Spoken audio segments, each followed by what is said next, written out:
শুভ সকাল। মা কি সুন্দর গাছ লাগিয়েছে, একটা গাছ থেকে আবার আলাদা করে চারা লাগিয়ে সেই গাছে আবার ফুল হয়েছে। এত ভালো লাগছে দেখতে। দেখো, অপরাজিতা গাছটাও এখানে আরেকটা লাগিয়েছে। আর এই জবা ফুলটা আমার এত ভালো লাগে। আর এই যে থোকা টগর, দারুণ লাগে। মা বললো বর্ষার আগে এখানে আরও ফুল হয়ে যাবে। এই দেখো বারান্দায় লঙ্কা গাছ, অপরাজিতা, যেটা নীলকণ্ঠ, এখানে একটা দেখলে, আর আমার ঘরে বকজালা একটা মা পাশাপাশি রেখেছে। দারুণ লাগছে। আর এই দেখো এত সুন্দর গন্ধ এই ফুলের, বেল ফুল গাছ, দারুণ গন্ধ।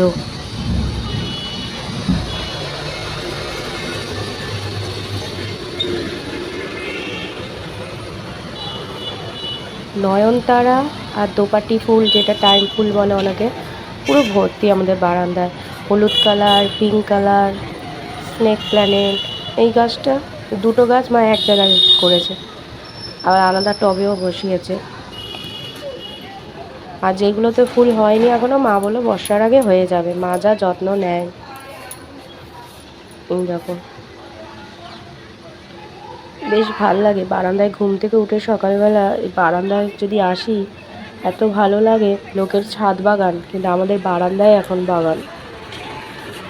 টমেটোটা মা বলল যতটা বড় হয় দেখি সেই বুঝে তুলবে। আর এই দেখো কত জবা ফুল ফুটেছে, কালারটা আমার এত ভালো লাগে। কুড়িও রয়েছে, এগুলো আবার কালকে ফুটবে। মা এখনও ফুল তোলেনি ঠাকুরকে দেওয়ার জন্য। এই দেখো কিছুক্ষণ পরে দেখবো এই জায়গাটা ভর্তি হলুদ কালারের ফুল। তোমরা রোমাতে গুণ তাহলে তোমাদের সকলকে স্বাগত। কেমন আছো সবাই? আশা করি তোমরা সকলেই ভালো আছো, আমরাও ভালো আছি। তো আজকে হলো শনিবার, তো এখন ঘড়ির কাঁটা সকাল 9:30। এখন থেকে ব্লগটা স্টার্ট করছি। আজকে দেরি করে ঘুম থেকে উঠেছি, তাতে আমি ছুটি, যেহেতু টিউশনও নেই আর স্কুলও নেই, তাই জন্য দেরি করে একটু উঠলাম। আর যা গরম পড়েছে না, মানে লাগে, সকালবেলার দিকেই ঘুমটা আসে, রাতের দিকে আসে না, এই জন্য আরোই হয়ে গেছে। তো আজকে তাকানগুলোকে একটু রুটিন চেক আপের জন্য যে ডাক্তারের কাছে ওকে নিয়ে যায়, তো সেখানে নিয়ে যাব। টাইম দিয়েছে 12টা, তার মধ্যে আজকে সূর্যগ্রহণ, 2:20 লাগবে, তার আগে খেয়ে দিয়ে নিতে হবে। তো চলো দিনটা শুরু করা যাক। আগে সকালবেলা চা খেয়েছিলাম, আবার এখন করি। চলো চা বসিয়ে দিয়েছি। সকালবেলার চাটা ঠিক হয় না, এখন চাটা একটু ভালো না খাই ভালো লাগে। সকালের চাটা ভালো হলে, ভালো খেলে আমার দিনটা ভালো যায়। এই হলো কথা, তাহলে এনার্জিই থাকে না।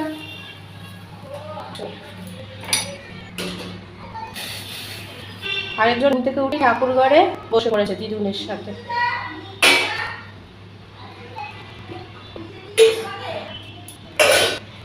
রোদের তাপ দেখেছো? কি রোদের তাপ দেখো।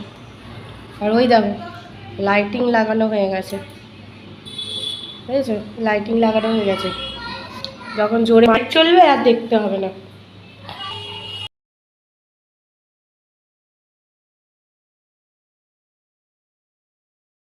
সকালে ব্রেকফাস্টে পরোটা আর চা। মাকে বললাম তরকারি করো না, দেরি হয়ে যাবে, গ্রহণের আগে সব কিছু করতে হবে, তো তরকারি চা দিয়ে পরোটা ভালো লাগে, খেয়ে নিই, বেরোবো, রেডি হবো খেয়ে।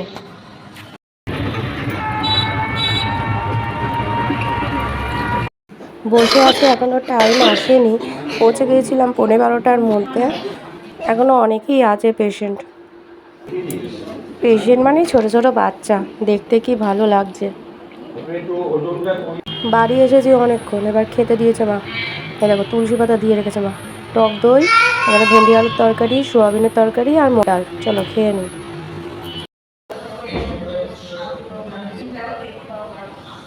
শুভ সন্ধ্যা। জানলাটা খুলি, চা করবো, দাদার ডিম পাউরুটি খাবে।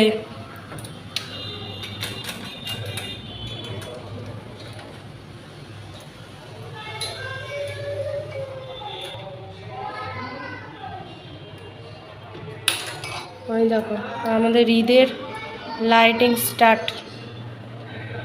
ওইদিকে আরও মোহনপুর বাস স্ট্যান্ডের দিকে আরো বড় করে হচ্ছে,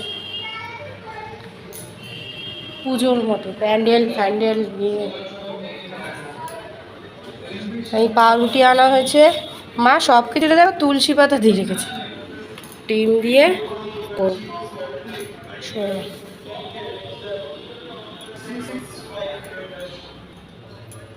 আগে চাটা করি, তারপর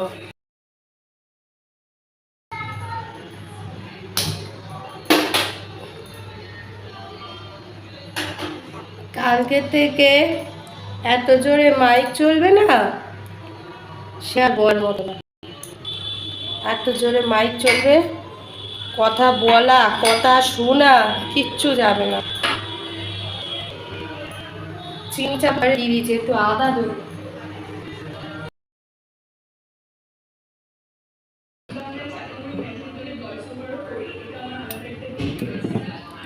শোনেই না।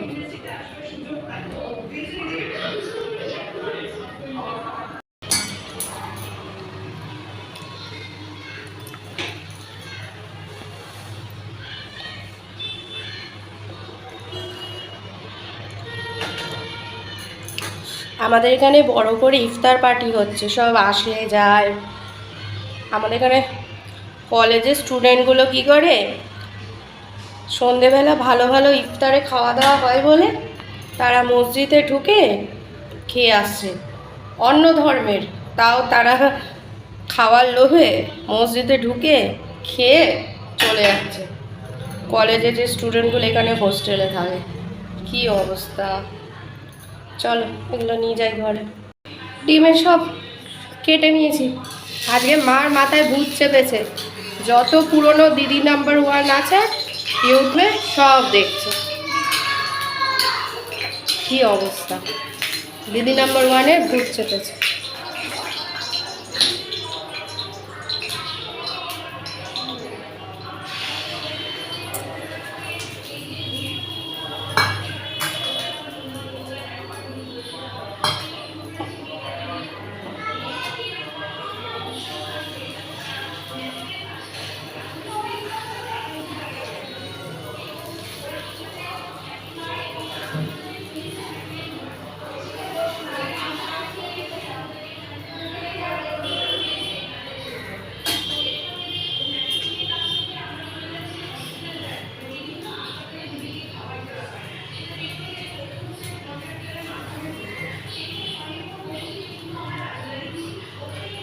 গোলমরিচ ছিটিয়ে দিলাম, এটা মায়ের গোলমরিচ ছেটানো, টাটার গুঁড়ো রয়েছে।